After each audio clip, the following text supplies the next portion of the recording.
ಇನ್ನು ನೇಪಾಳದಲ್ಲಿ ಸಿಲುಕಿರುವಂತಹ ಕನ್ನಡಿಗರ ಜೊತೆಯಲ್ಲಿ ಸಿಎಂ ಡಿಕೆ ಶಿವಕುಮಾರ್ ಅವರು ಮಾತುಕತೆ ನಡೆಸಿದರು.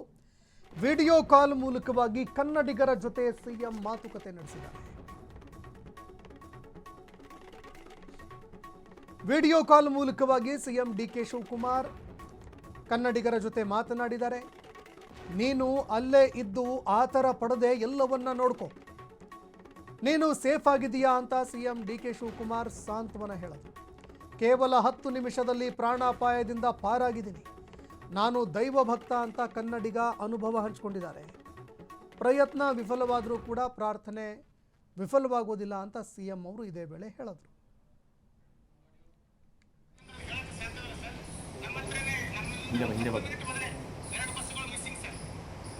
ಎರಡು ಬಸ್ ನಮ್ಮೂರಿದ್ರ, ಎರಡು ಬಸ್ಸಲ್ಲಿ ವೆಸ್ಟ್ ಬೆಂಗಾಲ್ ಕರ್ನಾಟಕದಿಂದ ಬಂದವರು ಇನ್ನ ನಮಗೆ ಲೊಕೇಶನ್ ಸಿಗ್ತಾ ಇಲ್ಲ ಅಂತ ನಮ್ಮ ಅಧಿಕಾರಿಗಳು ಹೇಳ್ತಾ ಇದ್ದಾರೆ.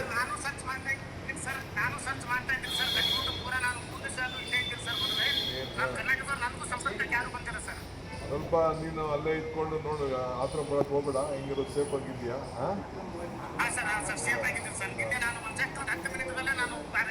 ಓಕೆ, ಭಾಳ ಸಂತೋಷ. ನೋಡು, ಹೇಳ್ತಾ ಇದೆಯಾ, ನಾನು ಹೇಳ್ತಾ ಇದ್ದೆ, ನಮ್ಮ ಹುಡುಗ ಹೇಳ್ತಾ ಇದ್ದಾನೆ, ನಾನು ದೈವ ಭಕ್ತ, ಪ್ರಯತ್ನ ವಿಫಲ ಆದರೂ ಪ್ರಾರ್ಥನೆ ವಿಫಲ ಆಗಲಿಲ್ಲ ಅಂತ ಹೇಳ್ತಾ ಇದ್ದಾರೆ.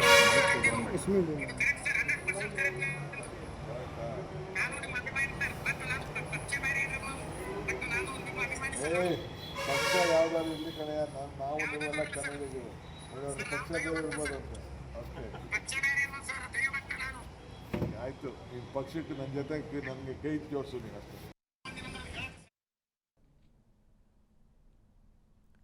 ಇನ್ನು ಡಿ ಶಿವಕುಮಾರ್ ಅವರು ಮಾತನಾಡ್ತಾ ಇರುವಂಥದ್ದನ್ನು ಕೇಳಿಸ್ಕೊಳ್ತಾ ಇದ್ರಿ. ಈ ಬಗ್ಗೆ ಮತ್ತಷ್ಟು ಮಾಹಿತಿ ಕೊಡ್ತಾರೆ ಪ್ರತಿನಿಧಿ ಬಸವರಾಜ್, ಫೋನ್ ಸಂಪರ್ಕದಲ್ಲಿ ಜಾಯ್ನ್ ಆಗಿದ್ದಾರೆ. ಬಸವರಾಜ್, ಹಾವೇರಿಯ ಅನೇಕರು ನೇಪಾಳದಲ್ಲಿ ಸಿಲುಕಿದ್ದಾರೆ ಅನ್ನೋ ಮಾಹಿತಿಗಳು ಲಭ್ಯವಾಗ್ತಾ ಇದೆ. ಸಿಎಂ ಡಿ ಕೆ ಶಿವಕುಮಾರ್ ಅವರ ಜೊತೆ ವಿಡಿಯೋ ಕಾಲ್ನಲ್ಲೂ ಕೂಡ ಮಾತಾಡಿದ್ದಾರೆ. ಸದ್ಯಕ್ಕೆ ಅವರ ಕುಟುಂಬಸ್ಥರು ಏನು ಹೇಳ್ತಾ ಇದ್ದಾರೆ, ಎಲ್ಲಿ ಸಿಲುಕಿಕೊಂಡಿದ್ದಾರೆ, ಅವ್ರನ್ನ ರಕ್ಷಣೆ ಮಾಡೋದಕ್ಕೆ ಸರ್ಕಾರ ಏನೆಲ್ಲ ಪ್ರಯತ್ನ ಮಾಡ್ತಾ ಇದೆ, ಈ ಬಗ್ಗೆ ಮತ್ತಷ್ಟು ಮಾಹಿತಿ ಕೊಡೋದಾದ್ರೆ. ಎಸ್ ಸಂತೋಷ್, ಏನು ನೇಪಾಳದ ಒಂದು ಭೀಕರ ಪ್ರಕೃತಿ ವಿಕೋಪದಲ್ಲಿ ಹಾವೇರಿ ಜಿಲ್ಲೆಯ ರಟ್ಟಹಳ್ಳಿ ತಾಲೂಕಿನ 15 ಜನರು ಪ್ರವಾಸಕ್ಕೆ ತೆರಳಿದ್ದರು. ಈ ಒಂದು ಪ್ರವಾಸಕ್ಕೆ ತೆರಳಿದ 15 ಜನರಲ್ಲಿ ಈ ಒಂದು 15 ಜನರು ಒಂದು ಭೀಕರ ಒಂದು ಏನು ಪ್ರಕೃತಿ ವಿಕೋಪ ಸಂಭವಿಸಿದೆ ಅಲ್ಲಿ ಒಂದು ಸಿಲುಕಿರುವಂತದ್ದು. ಇನ್ನು ವ್ಯಾಪಾರಸ್ಥರು, ಗುತ್ತಿಗೆದಾರರು ಸೇರಿದಂತೆ ಹಲವು ಕುಟುಂಬಗಳು ಈ ಒಂದು ಹಾವೇರಿ ಜಿಲ್ಲೆ ರಟ್ಟಹಳ್ಳಿ ಪಟ್ಟಣದ ಕುಟುಂಬಸ್ಥರು ಸಿಲುಕಿರುವಂತದ್ದು. ಅಲ್ಲಿ ಸದ್ಯ ಏನು ನೇಪಾಳದ ಪೋಖಾರದಿಂದ ಈ ಒಂದು ಕುಟುಂಬಗಳು ಸದ್ಯ ಸುರಕ್ಷಿತವಾಗಿರುವಂತದ್ದು. ಕೆಲವೇ ಹೊತ್ತಿನಲ್ಲಿ ನೇಪಾಳದ ಸುನಾಲಿಗೆ ಬಂದು ತಲುಪಲಿದ್ದಾರೆ ಅಂತ ಹೇಳಿ ಸದ್ಯ ಕುಟುಂಬಸ್ಥರು ಮಾಹಿತಿ ನೀಡಿರುವಂತದ್ದು.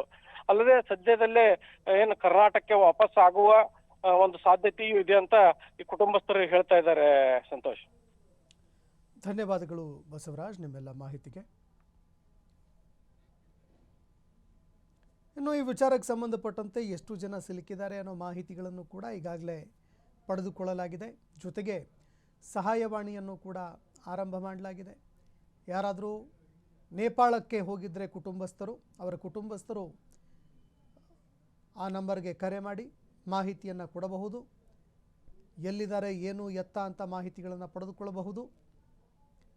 ಅದರ ಜೊತೆಗೆ ಒಂದು ವೇಳೆ ಏನಾದರೂ ಅಲ್ಲಿ ಸಿಲುಕಿದ್ರೆ ಆ ವಿಚಾರದ ಬಗ್ಗೆ ಮಾಹಿತಿಗಳನ್ನು ಹಂಚಿಕೊಳ್ಬೇಕು. ಅಧಿಕಾರಿಗಳು ಅವ್ರನ್ನ ರಕ್ಷಣೆ ಮಾಡೋದಕ್ಕೆ ಕಾರ್ಯಪ್ರವೃತ್ತರಾಗ್ತಾರೆ. ಭೀಕರವಾಗಿರುವಂತಹ ಪ್ರವಾಹಕ್ಕೆ ತುತ್ತಾಗಿರೋ ನೇಪಾಳದಲ್ಲಿ ಅನೇಕರು ಭಾರತೀಯರು ಕೂಡ ಸಿಲುಕಿದ್ದಾರೆ. ಅನೇಕರು ನಾಪತ್ತೆ ಕೂಡ ಆಗಿದ್ದಾರೆ, ತುಂಬ ಜನ. ಇದರಲ್ಲಿ ಕನ್ನಡಿಗರು ಕೂಡ ಸಿಲುಕಿದ್ದಾರೆ ಅನ್ನೋ ಮಾಹಿತಿಗಳು ಲಭ್ಯವಾಗಿತ್ತು. ತಕ್ಷಣ ಸಿಎಂ ಡಿ ಕೆ ಶಿವಕುಮಾರ್ ಅವರು ಕೂಡ ಅಲರ್ಟ್ ಆದರು. ಯಾರ್ಯಾರು ಕನ್ನಡಿಗರು ಸಿಲುಕಿದ್ದಾರೆ ಅವರ ಬಗ್ಗೆ ಮಾಹಿತಿಯನ್ನು ಕೂಡ ಪಡ್ಕೊಂಡಿದೆ ರಾಜ್ಯ ಸರ್ಕಾರ. ಅವರನ್ನು ಸಂಪರ್ಕಿಸಿ ಮಾತನಾಡಿ ಧೈರ್ಯ ತುಂಬುವ ಕೆಲಸವನ್ನು ಕೂಡ ಮಾಡ್ತಾ ಇದ್ದಾರೆ. ಹೀಗಾಗಿ ಈ ವಿಚಾರಕ್ಕೆ ಸಂಬಂಧಪಟ್ಟಂತೆ ಮತ್ತೆ ಯಾವ್ಯಾವ ಬೆಳವಣಿಗೆಗಳಾಗುತ್ತೆ ಅನ್ನುವಂಥದ್ದನ್ನು ಕೂಡ ನೋಡಬೇಕಾಗತ್ತೆ. ವಾಪಸ್ ಅವರನ್ನು ಕರೆತರೋದಕ್ಕೆ ಯಾವೆಲ್ಲ ರೀತಿ ಕ್ರಮಗಳನ್ನು ಕೈಗೊಳ್ಳುತ್ತೆ ರಾಜ್ಯ ಸರ್ಕಾರ, ಅದನ್ನು ಕೂಡ ನೋಡಬೇಕಾಗತ್ತೆ. ಇನ್ನು ಕಾಣೆಯಾದವರು ಯಾರಿದ್ದಾರೆ, ಯಾರಾದರೂ ನಾಪತ್ತೆಯಾಗಿದ್ದರೆ ಅವರ ಹುಡುಕಾಟ ಕೂಡ ನಡಿಬೇಕು. ಹುಡುಕಾಟಕ್ಕಾಗಿ ಸ್ಥಳೀಯ ಸರ್ಕಾರದ ಮೇಲೆ ಒತ್ತಡವನ್ನು ಕೂಡ ಹೇರಬೇಕು. ಅದಕ್ಕೆ ಯಾವೆಲ್ಲ ರೀತಿಯಲ್ಲಿ ವ್ಯವಸ್ಥೆಗಳನ್ನು ಮಾಡಿಕೊಳ್ಳುತ್ತೆ ಸರ್ಕಾರ ಅನ್ನುವಂಥದ್ದನ್ನು ಕೂಡ ನೋಡಬೇಕಾಗತ್ತೆ. ಇನ್ನು CM DK ಶಿವಕುಮಾರ್ ಅವರು ವಿಡಿಯೋ ಕಾಲ್ ಮೂಲಕವಾಗಿ ಮಾತಾಡಿದ್ದಾರೆ. ದೃಶ್ಯಾವಳಿಯಲ್ಲಿ ನೋಡ್ತಾ ಇದ್ದೀರಿ. ಆ ಪ್ರವಾಹದಲ್ಲಿ ಸಿಲುಕಿರುವಂಥವರು ಯಾರಿದ್ದಾರೆ ಅವರ ಜೊತೆಯಲ್ಲಿ DK ಶಿವಕುಮಾರ್ ಮಾತಾಡಿದ್ದಾರೆ.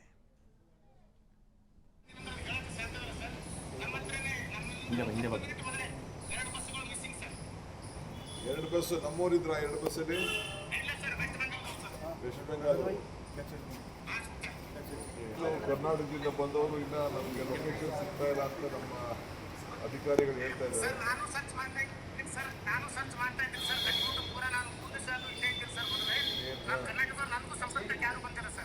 ಸ್ವಲ್ಪ ನೀನು ಅಲ್ಲೇ ಇದ್ಕೊಂಡು ನೋಡು, ಆತರ ಬರಕ್ ಹೋಗ್ಬೇಡ. ಹೆಂಗಿರೋದು ಸೇಫ್ ಆಗಿದ್ಯಾ?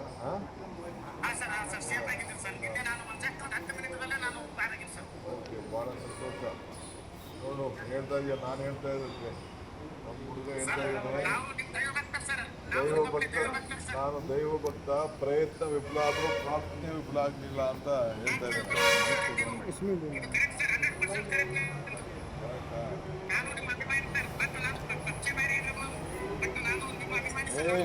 ಪಕ್ಷ ಯಾವ್ದಾದ್ರು ಇಲ್ಲಿ ಕಡೆ ನಾವು ನೀವೆಲ್ಲ ಕನ್ನಡಿಗರು, ಪಕ್ಷ ಬೇರೆ ಇರ್ಬೋದು ಅಂತ ಅಷ್ಟೇ. ಆಯ್ತು, ಈ ಪಕ್ಷಕ್ಕೆ ನನ್ನ ಜೊತೆ ನನಗೆ ಕೈ ಜೋಡಿಸು ನೀನು ಅಷ್ಟೇ.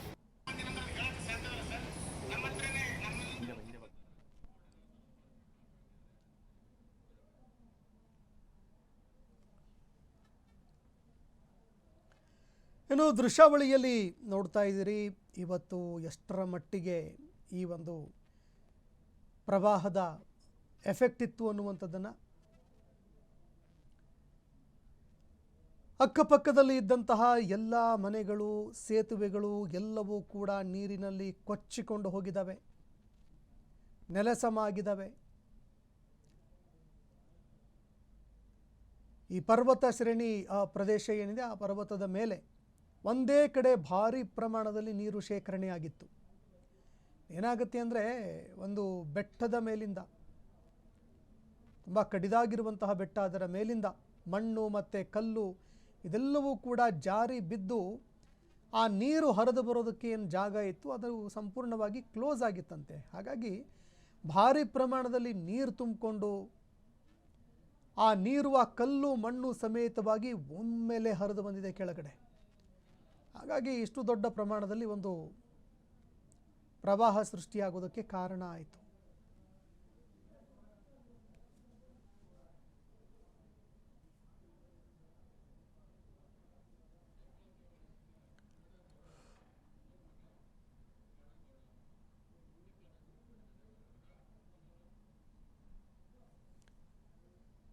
ಓಕೆ, ಈ ಬಗ್ಗೆ ಮಾತಾಡೋದಕ್ಕೆ ಶಿವಣ್ಣಗೌಡ ಅವರು ಫೋನ್ ಸಂಪರ್ಕದಲ್ಲಿ ಜಾಯ್ನ್ ಆಗಿದ್ದಾರೆ. ಅವರ ಕುಟುಂಬಸ್ಥರು ಕೂಡ ಈ ಒಂದು ನೇಪಾಳದಲ್ಲಿ ಏನು ಪ್ರವಾಹ ಆಗಿದೆ ಅಲ್ಲಿ ಸಿಲುಕೊಂಡಿದ್ದಾರೆ ಅನ್ನೋ ಮಾಹಿತಿಗಳು ಲಭ್ಯವಾಗ್ತಾ ಇದೆ. ಶಿವಣ್ಣ ಅವರೇ, ನಮಸ್ಕಾರ.